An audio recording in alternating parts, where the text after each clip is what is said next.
Et j'ai le plaisir de recevoir Philippe Bilger, magistrat honoraire, essayiste, écrivain, qui vient nous parler de Me Too Much. J'ai adoré le titre de votre petit ouvrage. Voilà, Me Too Much, donc sur les excès aux éditions Héliopold du féminisme judiciaire. Philippe Bilger, donc vous êtes magistrat honoraire. Est-ce que vous mettez en scène un avocat? On est bien d'accord, c'est écrit à la première personne, mais ce n'est pas vous. Non, ça n'est pas moi, mais il est bon de le préciser. Parce que cet avocat qui a l'air d'être bourré de talent, et donc on pourrait croire que c'est vous, en même temps a une vie licencieuse et libertine, et donc là on se dit, mais nom d'un chien, Philippe a beaucoup changé. Pourquoi est-ce que il est nécessaire aujourd'hui pour un magistrat comme vous, quelqu'un qui surveille la France et l'état de la justice, d'écrire cette espèce de conte philosophique sur la manière dont la justice est en train de déraper? C'est arrivé de manière très fortuite. Durant les vacances, tout à coup, j'ai eu envie d'écrire véritablement, presque de manière à l'origine un peu désinvolte, un peu polémique, ce que je pensais véritablement du mouvement MeToo. Parce que j'avais eu l'occasion d'en parler dans des débats médiatiques où j'étais confronté parfois à l'excellente Elisabeth Lévy, qui était, elle, assez hostile au mouvement, et au fond, dans les débats officiels, si j'ose dire, je me sentais presque tenu de défendre complètement MeToo. Et puis, durant les vacances, j'ai commencé à écrire en me mettant la peau de ce grand avocat, quitte à m'imaginer, autant prendre un grand avocat, et j'ai cherché à parler des ombres et des lumières de MeToo, de manière, me semble-t-il, équilibrée. Et bien sûr, il y a des lumières, en tout cas à l'origine, il y a des abus, et j'ai surtout mis en lumière, me semble-t-il, en évidence, les ombres possibles ou réelles à l'heure actuelle. Alors, parmi ces ombres possibles ou réelles, il y a un passage que j'ai beaucoup aimé. J'ai évidemment aimé tout le livre. En plus, voilà, il se lit vite, 84 Vous savez pages. Ce que disait Céline, ces petits livres qui vous tombent des mains sans vous faire mal aux pieds. Voilà, mais là, en plus, on le garde en main assez longtemps. Voilà, en tout cas, jusqu'à le finir. À un moment donné, vous parlez de la manière dont il y a de plus en plus de lois qui concourent en fait à cette possibilité de judiciariser la vie amoureuse. Et vous dites, cette manière de procéder ne m'est pas propre, elle est validée par des députés et des sénateurs qui n'ont qu'une peur, celle d'être en retard d'un progressisme, d'une inconditionnalité, d'une démagogie. On ne réfléchit plus, on complaît. Je crois, alors j'ai le sentiment, pas seulement dans ce domaine, que notamment dans le registre judiciaire, dans la matière pénitentiaire, la droite à laquelle j'aspire est très largement gangrenée par une vision de gauche, et donc à la fois, il y a l'idéologie et en même temps, je dirais, une forme de snobisme dévastateur qui font qu'en réalité, il ne faut jamais être en retard d'une incongruité, d'un progressisme, comme si le fil du temps était naturellement porteur d'une évolution favorable. Rien ne m'a plus exaspéré dans la vie intellectuelle, et je dirais même sociale, que cette idée fausse que parce que le temps passe, que inévitablement il va charrier du mieux. C'est une absurdité. Ce côté hyper positiviste, en fait. Si ça arrive demain, c'est forcément que c'était mieux qu'hier. Absolument. C'est pour ça que je me suis toujours, sans aucune honte, qualifié de réactionnaire. Je veux dire par là, d'abord, je n'ai pas la qualité ou le défaut de l'indifférence. Je réagis à chaque fois que quelque chose me choque ou m'enthousiasme. Et en même temps, je suis persuadé que si nous avions un pouvoir politique courageux, de droite comme de gauche, il pourrait faire revenir des comportements collectifs ou singuliers qui ont honoré notre pays. Je pense par exemple à l'école. Je ne crois pas au déclin fatal. Simplement, le déclin, c'est l'absence totale de courage politique aujourd'hui. Je crois à droite comme à gauche, la démagogie, la frilosité, le fait qu'on ne peut plus faire grand-chose avec un état de droit sophistiqué, que, au fond, le politique qui voudrait être audacieux trouvera toujours 1000 prétextes pour ne pas l'être, tellement les prudences politiques aujourd'hui trouvent matière dans notre état de droit ou dans d'autres considérations pour ne pas s'exercer. Ou à défaut d'être audacieux, il choisira les fausses audaces qui consistent à aller dans le sens du vent, voilà, oui, et à habiller le déclin d'une prétendue vertu. Absolument. Je crois, et pardon pour cette banalité, mais dans tous les domaines de la vie sociale, de la vie intellectuelle, de la vie médiatique, la disparition du courage, de l'affirmation de soi, qui n'a rien à voir avec le narcissisme, c'est le grand fléau d'aujourd'hui. Dans Me Too Much, voilà, une fois de plus, donc le fait d'en faire un peu trop. Vous me permettez de dire que c'est dû au formidable duo d'éditeurs que j'ai à Héliopole, que j'ai découvert. C'est l'un d'eux qui a eu cette idée de titre. Me Too Much, c'est un mot valise d'un mot valise. Avec un point d'interrogation. C'est absolument parfait. On va revenir justement sur une partie qui légitimait le fait qu'au début vous étiez en opposition avec Madame Lévy, plutôt favorable à MeToo, car après tout, effectivement, quand MeToo débarque, on nous dit, voilà, il y a une espèce de prédation sexuelle.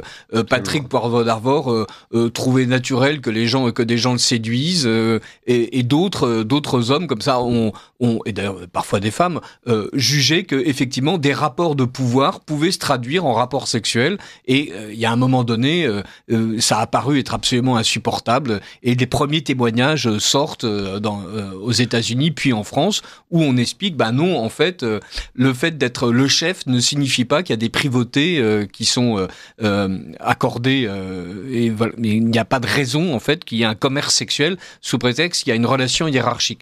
Tout ça, ça paraît plutôt normal. Oui, je continue à être favorable au principe de MeToo. Comprenez bien, c'est ce que j'ai dit tout à l'heure. Il y a des lumières originelles qui doivent demeurer. La lutte contre les rapports de pouvoir, pas seulement dans le milieu professionnel, partout la domination abolit la liberté.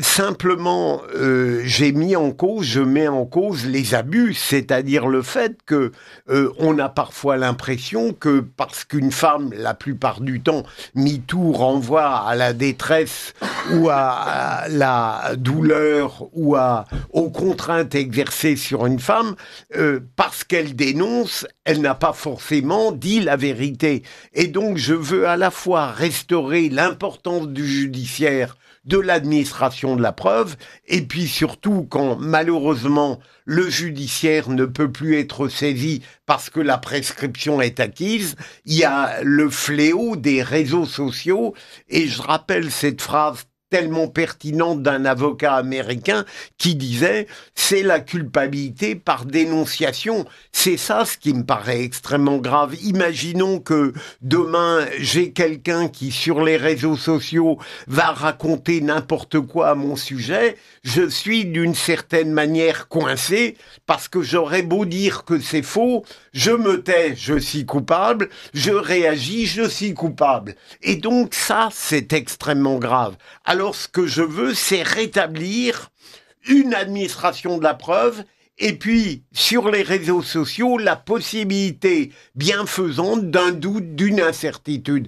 Et puis, pardon, je suis trop long, vos questions sont trop pertinentes. J'en veux beaucoup, non seulement à ceux qui sont des prédateurs subtils, ostentatoires, violents.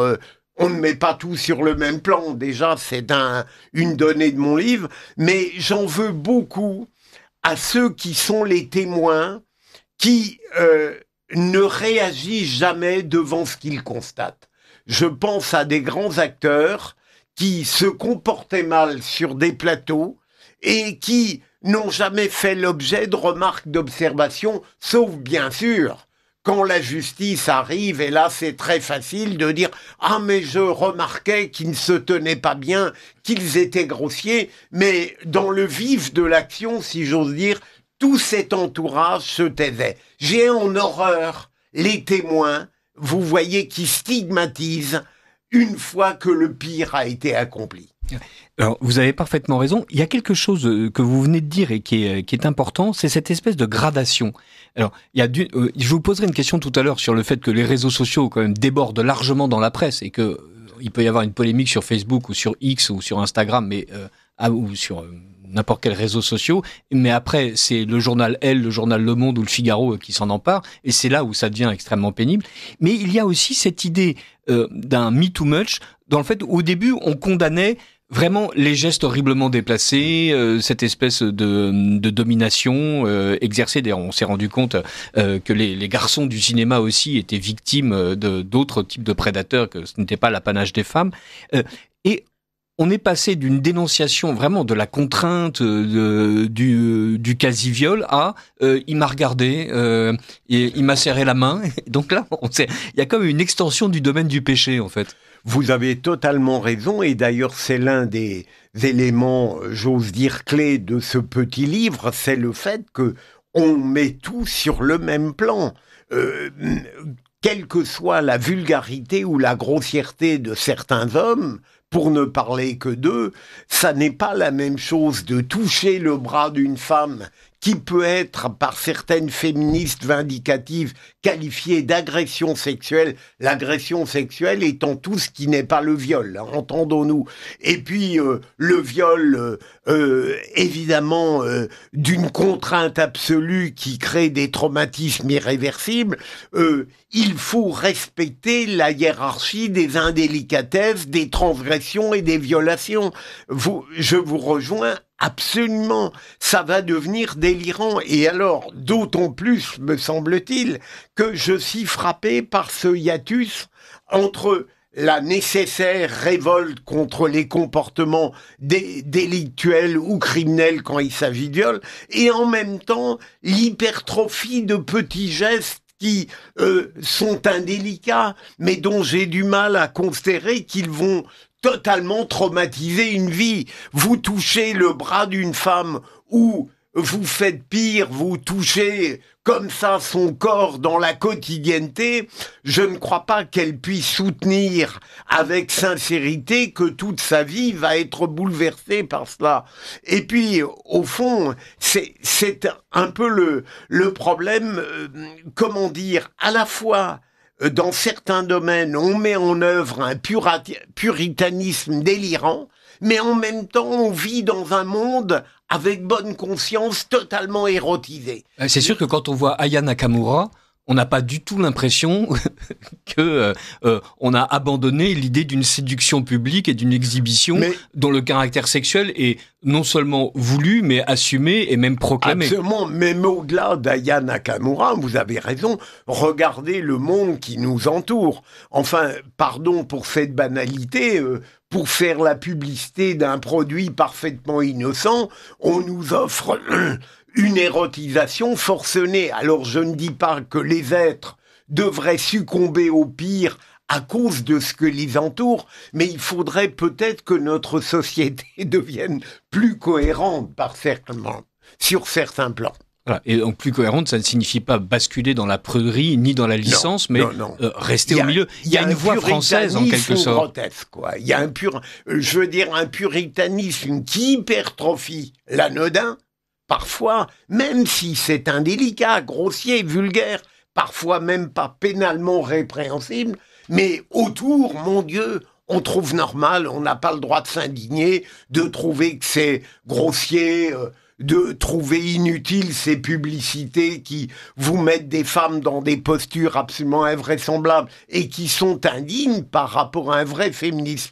Donc, c'est la société française dans toutes ses contradictions. Et vous dites aussi dans votre petit livre, donc Me Too Much aux éditions Héliopole, qu'il y a quelque chose de fascinant, c'est la manière dont, une fois que la justice a tranché, le tribunal de l'opinion a, lui, adopté une sanction différente. Et donc, tel qui a été lavé de ces accusations, néanmoins, ne retrouve pas de travail. Tel qui a été injustement accusé se fait pour autant exclure d'un jury. Enfin, on se retrouve avec l'idée que la faute, même quand il est prouvé qu'elle n'a pas existé, est quand même irrémédiable. Absolument, mais parce qu'en réalité, profondément, on a besoin de croire aujourd'hui, et la plupart du temps ce sont des hommes, qu'ils sont de toute manière gravement coupables. Vous évoquez, j'ai cru le comprendre, Amin Maalouf, ça devient extravagant. Non seulement la prescription aujourd'hui n'est plus considérée comme un droit pour celui qui a été mis en cause, mais on n'est pas loin de lui reprocher de nous empêcher, à cause de la prescription, de dire le pire de lui-même. Et puis, par ailleurs, tout ce qui est de nature, pour certains acteurs ou certaines personnalités, à nous empêcher d'aller au cœur du soupçon, de la condamnation et de la justice personnelle expéditive, eh bien, c'est quelque chose qui crée une rancœur à l'égard de celui qui est pourtant, judiciairement ou non, exonéré de tout soupçon. C'est-à-dire qu'il y a une aigreur à l'idée que la personne qui est déclarée innocente nous prive du grand bonheur de l'accabler. Et ça devient extravagant. Merci d'avoir si bien lu mon livre. Et il y a même quelque chose qui est absolument fascinant, et vous l'avez dit tout à l'heure, c'est-à-dire un innocent qui se défend pour prouver son innocence, et c'est insupportable aux yeux de certaines féministes, parce que l'homme est fondamentalement coupable. Et donc, par principe, il suffit d'être accusé pour devoir accepter toutes les conséquences de cette accusation. Absolument, mais imaginons que je sois mis en cause. Je dirais que, à la limite, le processus judiciaire soit encore possible. Et bien sûr, sur les réseaux sociaux, si la justice ne pouvait plus être saisie, je ne sais pas ce que je devrais faire. Je l'ai dit tout à l'heure, ou bien je réagis vigoureusement, et bien sûr, je ne peux pas être innocent, puisque dans ces matières-là, on est quasiment présumé coupable, puisque la femme qui dénonce aujourd'hui a pratiquement forcément raison, puisqu'elle ne peut pas mentir, ou bien je me tais, et évidemment je suis coupable, puisque je n'ai pas de dénégation à proposer. C'est le danger de l'alternative d'aujourd'hui. Vous comprenez bien que, encore une fois, je ne mets pas en cause la pureté originelle de MeToo. Je trouve que c'est très important si des agressions sexuelles ou des viols sont empêchés grâce à MeToo, mais je veux que MeToo respecte les règles de l'équité, à la fois judiciaire, des réseaux sociaux, et puis plus généralement démocratique. Et parmi ceux qui ne respectent pas ces règles, c'est un des personnages de votre petit roman, c'est Mediapart, qui intervient régulièrement comme un ludion, qui est là pour vraiment souffler sur les braises, réchauffer les plats refroidis. Puisque je sais que nous sommes dans le domaine de la liberté d'expression et que j'ai toujours pu, à Radio Courtoisie, contrairement aux accusations, dire ce que j'avais envie de dire. Mediapart, je suis écartelé. C'est-à-dire, à la fois, je trouve que c'est un site remarquable sur le plan de l'investigation, et contrairement à ce qu'on dit, il ne incrimine pas que la gauche, tout de même, objectivement, que la droite, pardonnez-moi. Et deuxième, en revanche, sur l'idéologie, je le trouve détestable, ce site.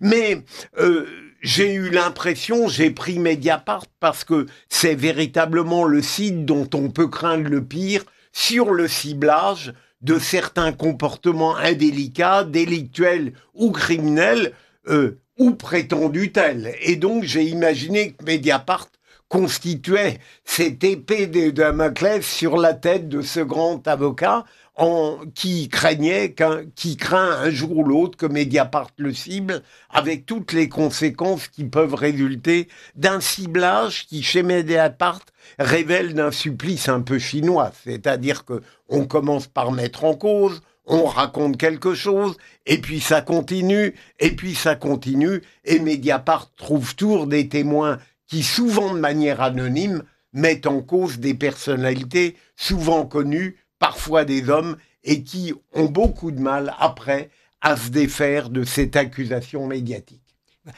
Dans Me Too Much, il y a l'idée aussi que à force d'accuser à tort et à travers tout le monde des plus grands péchés pour les faits les plus minces, on discrédite totalement la vraie parole des victimes.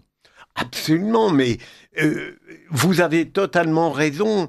On ne voit pas assez à quel point il est tout à fait possible de concilier à la fois une authentique empathie pour tous les gens qui souffrent ou des femmes qui résistent avant même que MeToo ait existé et qui avaient un courage tellement consubstantiel à leur être qu'elles n'avaient pas attendu un mouvement de libération pour s'opposer aux transgresseurs de leur intimité.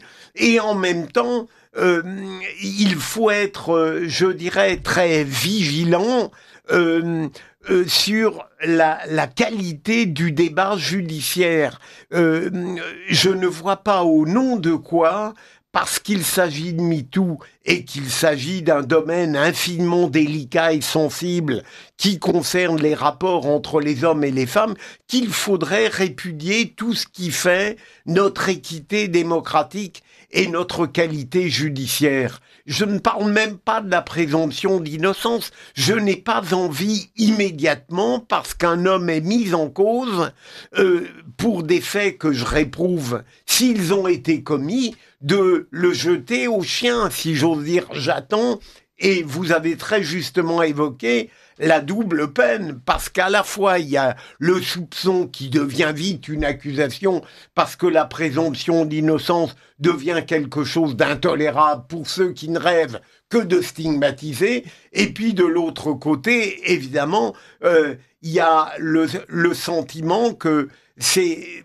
comment dirais-je, il y a... de toute manière, ils sont coincés dans une sorte d'impasse professionnelle et vitale. Leur vie, d'une certaine manière, est fichue. Leur futur est obéré. Et au fond, cette double peine n'émeut guère de personne. Je veux dire, je ne sais pas ce que deviendront certaines personnalités dont je parle dans le livre, mais dont on peut penser qu'avant même la décision judiciaire, il y a une sanction qui est tombée sur elle. Julien Bayou, par exemple, pour ne citer que lui, enfin, vous n'en parlez pas dans votre petit livre, mais c'est quelque chose qui est absolument stupéfiant. La justice vient de considérer qu'en fait, il y avait rien. Cet écologiste était innocent et il a tout perdu. Et il faut il a tout perdu et il n'est pas, et personne ne lui dit l'accusation avait été portée à tort, la justice a tranché. Reviens, fils prodigue, au sein de ta famille. Oh, pas du tout. Le gars reste dans les pleurs et les grincements de dents, dans les ténèbres extérieures. Et la seule réparation à laquelle il a droit, c'est d'entendre sur ce plan l'ineptie de Sandrine Rousseau qui interdirait qu'on ait des dialogues même intimes ou courtois au sein du milieu professionnel. Et bien sûr, Marine Tondelier, la pauvre, qui n'a pas pu dormir pendant plusieurs nuits à cause de cette injustice fondamentale dont Julien Bayou a été victime. Mais on entend peu à gauche quelque chose qui vient à son secours, n'est-ce pas ? Eh oui, on n'entend rien. Vous parliez justement de gens célèbres dans votre livre, on a cité Amine Malouf, il y a aussi Gérard Depardieu qui est une espèce d'Inselberg. Voilà, c'est compliqué de parler en France sans qu'à un moment donné Depardieu ne débarque dans la conversation. Il est dans votre petit livre. Qu'est-ce que vous pensez de la manière dont, depuis des années, il est devenu une espèce de cible énorme et facile d'à peu près toutes les critiques? À la fois, c'est un immense acteur, bien sûr, pardon pour ce poncif, on n'a jamais mieux joué Cyrano, même si Édouard Baer s'y a essayé brillamment. Mais au-delà de cela, je ne le connais pas véritablement, mais je devine que la délicatesse tout le temps n'est pas son fort. Hein. J'admets bien volontiers. C'est une litote. J'ai lu des mémoires. Francis Weber a écrit un livre très intéressant et qui montrait que lorsque Depardieu se comportait mal sur un plateau, il suffisait de lui dire « Maintenant, tu arrêtes » et il s'arrêtait. Donc, ça ne veut pas dire que tout ce qu'il a accompli n'était pas indélicat sur un plateau, mais on avait la possibilité de lui dire « il faut cesser ». Et puis ensuite, il y a les affaires judiciaires. À ma connaissance, il y en a une qui va passer à la fin du mois de mars devant le tribunal correctionnel, et je me demande s'il n'y en a pas une autre qui risque d'aller aux assises, si je ne me trompe pas. Alors Depardieu, de toute façon, compte tenu de son âge, sa carrière est brisée, objectivement. Toutes les 5 minutes, maintenant il a une affaire de fraude fiscale. J'ai l'impression qu'à la fois, on peut lui reprocher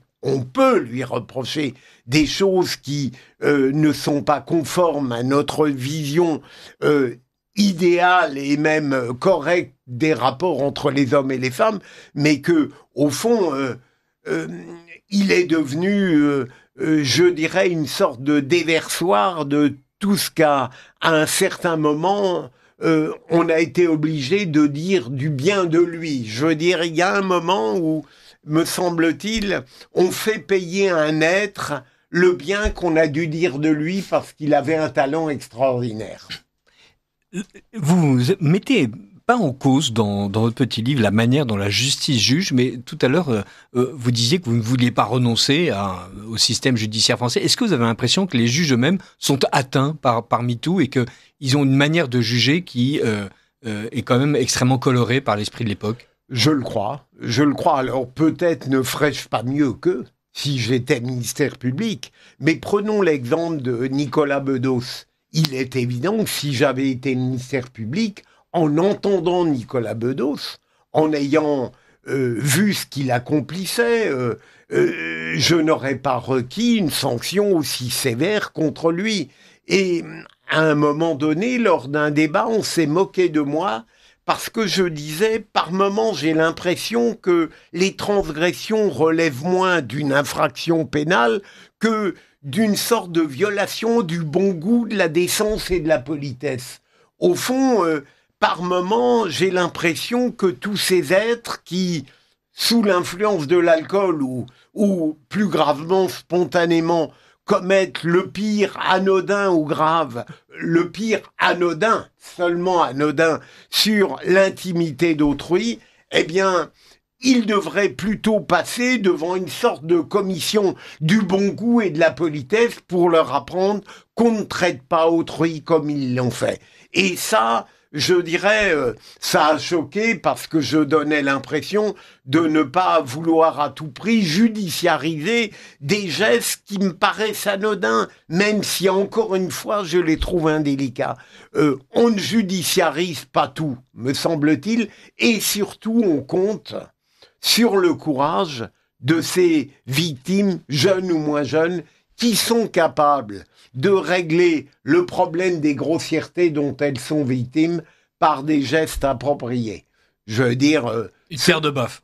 Par exemple, absolument. Et des femmes qui ne mettent pas intelligemment et avec leur sensibilité tout sur le même plan.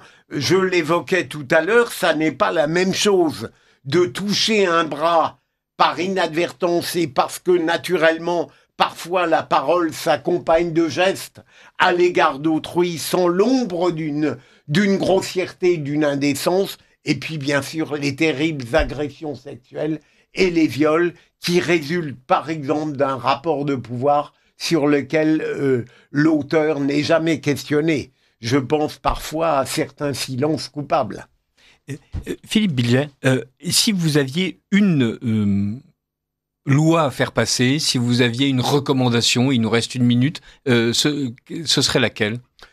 Ce serait le courage de la part de celles qui peuvent être victimes demain,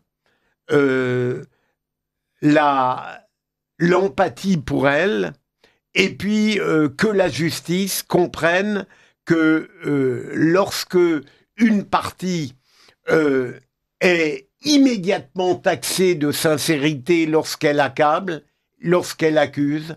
Ça n'est plus de la justice, c'est quelque chose qui ressemble à une inquisition qui, au fond, ferait ressembler notre démocratie un petit peu à ce qu'il y a eu de pire dans les régimes totalitaires. Ouais. Et donc, voilà, moi, j'aime trop la France pour supporter que sur quelque plan que ce soit, elle oublie qu'elle est une démocratie.